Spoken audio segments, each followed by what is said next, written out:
It is then make that 10:30 in the morning. It's great to have you here inside Brunch. I lost communication with my guest, criminologist Renee Cummings, as I mentioned before we took the break here. Her opinion is sought all over the world, and she's been received awards whether in the United States or from across the world. We're really fortunate to have her here this morning. I mentioned that the spiritual leader of the Catholic Church, Archbishop Joseph Harris, made his statement on behalf of the Catholic Church as a corporate citizen. However, that position that you concurred with is not without its detractors, Ms. Cummings. The head of the interreligious organization, Brother Hari Prasad Maharaj, said he is not in favor of this because it would be like punishing the victim twice. It is fine to talk about mercy, but one must think about the harm it is doing to the victims. How do you come down on that?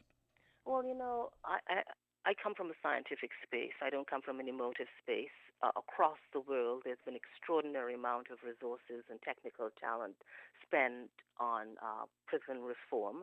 I think the research shows that a lot of individuals who are on remand are there sometimes for nonviolent offenses, but it also speaks to the fact that when it comes to understanding the justice system, that we are all presumed innocent until we are made guilty, Mm-hmm, right? mm-hmm. So you cannot come with that perspective that there's going to be, what did he say?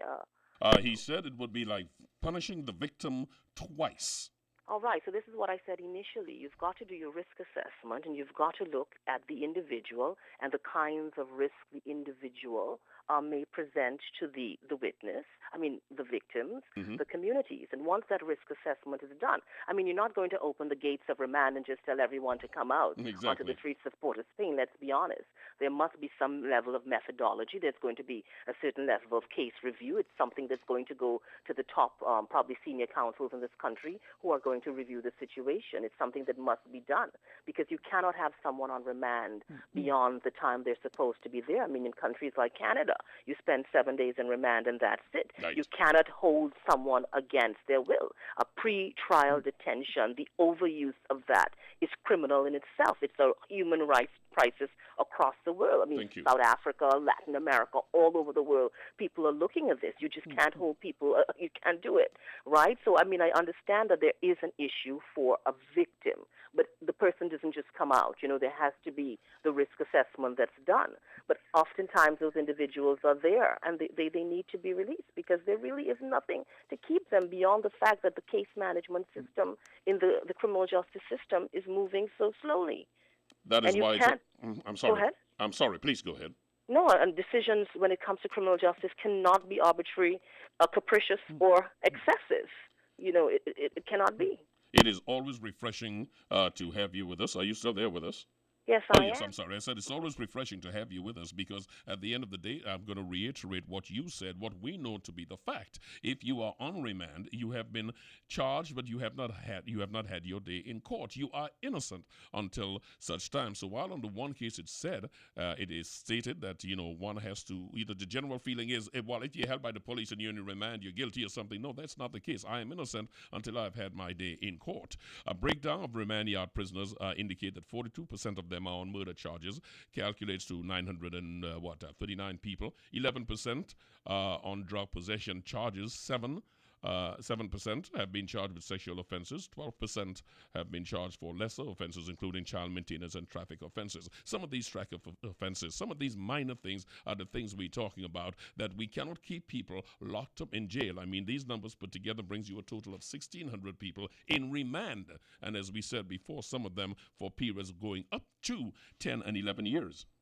Listen, we've also got to look at the ways in which oftentimes law enforcement conduct an investigation in Trinidad and Tobago. And we know there have been lots of issues and challenges with that. So just because someone has been arrested or someone is now held in remand, it doesn't mean that the investigation was done in the right way. There's so many things that sometimes an individual is there, and when you really look at the case and you go through the case and you look at the lack of evidence, you realize that you're just holding this person there for no particular reason at all. And I said before, as a citizen of this country, we all should have equal access to justice. Yes. And whether or not I am held on remand, whether or not I have been incarcerated for a crime, it still means I'm a client of the criminal justice system. And when we think about criminal justice, the criminal justice system, the court system, is supposed to be one of the main deterrents when it comes to reducing crime in a country. There's something called specific deterrence and there's something called general deterrence.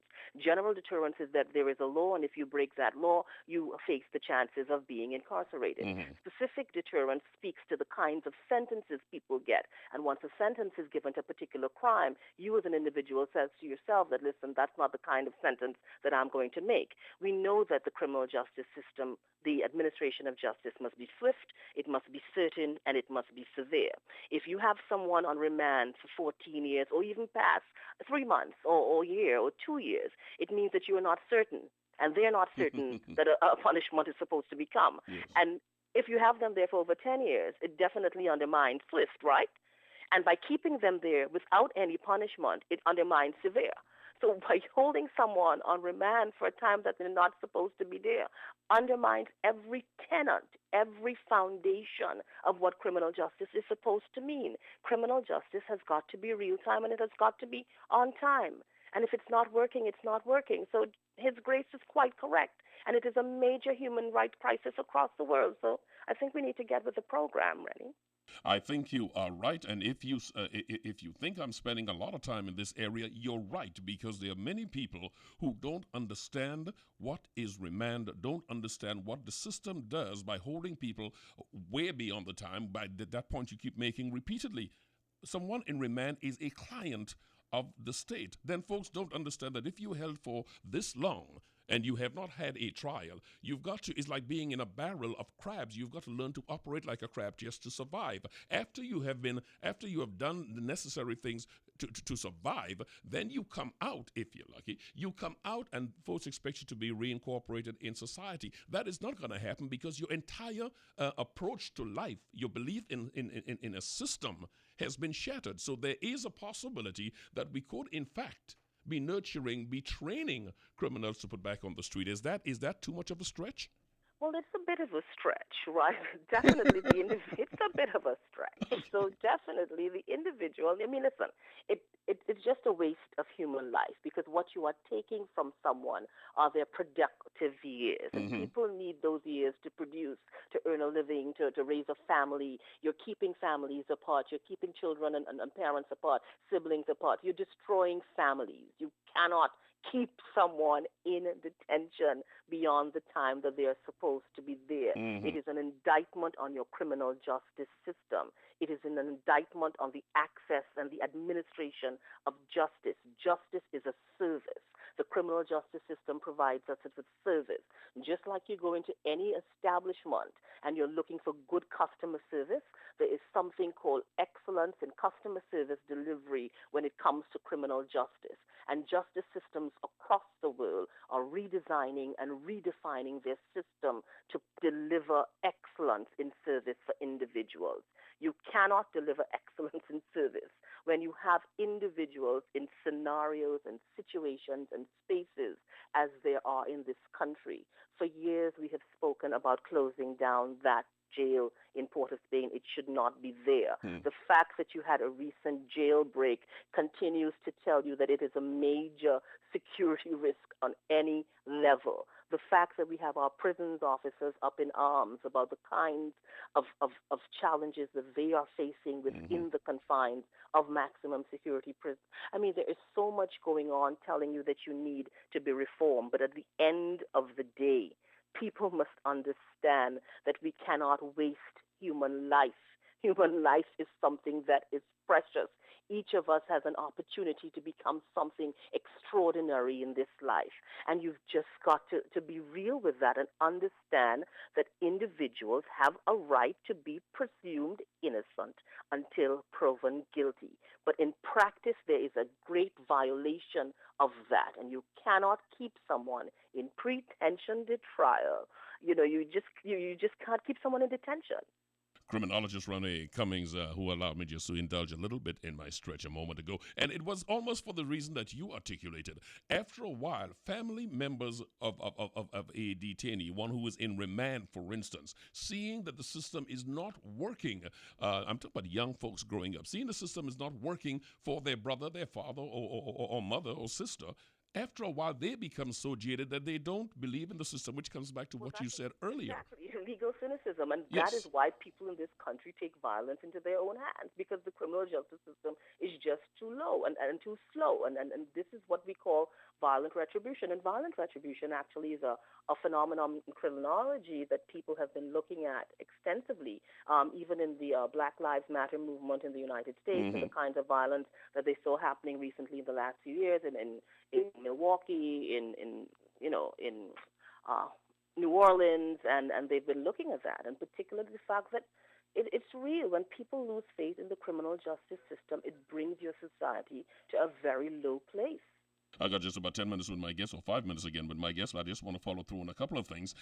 What happened yesterday, for instance? Yesterday, there was a near riot. It is reported in the Trinidad Guardian today, where we had a situation of the prisoners who were held out in the exercise yard because there was a search going on for contraband. And that raises the question of the amount of power seemed to be wielded, and or the amount of corruption going on getting stuff inside the prisons that is causing a real problem. We also have, along with that, is a situation where the Prison Officers Association are saying that prison officers are living in jail dorms because for fear of coming out to go to their homes, they're staying there for their safety. All of this may lead to what has been said to be a complete breakdown of the justice system. Is that statement an overstretch? The justice system that the justice system is breaking down?